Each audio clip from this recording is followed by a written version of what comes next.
Teenage pregnancies के भी अपने प्रॉब्लम है और 30 के बाद के भी अपने प्रॉब्लम है। तो आइडियली हम ये कहते हैं कि आप 20 से 30 के दरमियान कीजिए। ठीक है, तो 30 के बाद की जो प्रेगनेंसीज हैं या टीन एजेस के जैसे जो प्रेगनेंसीज आपने बताई हैं, इसके क्या रिस्क फैक्टर्स हो सकते हैं? देखें, जैसे जैसे आपकी एज बढ़ेगी, आप ये बात सहन में रखें, जैसे आपकी स्किन, आपके बाल वाइट हो रहे हैं, स्किन पे रिंकल्स आ रहे हैं, इस तरह की ओवरीज भी बूढ़ी हो रही है। तो उस वजह से ना तो ओवेरियन क्वालिटी वो रहती है, ठीक है, और ना ही उस फर्टिलिटी पोटेंशियल वो रहता है। 30 से लेके 35 तक आप कोशिश कीजिए कि आप फैमिली कंप्लीट कीजिए।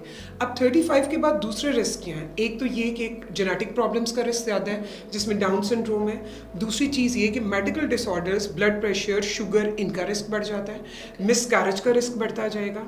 तो 35 के बाद जो है बहुत ज़्यादा, अब जैसे हमारी इन्वायरमेंटल फैक्टर्स भी उसमें आ रहे हैं, हम प्रेगनेंसीज में कॉम्प्लिकेशंस देख रहे हैं।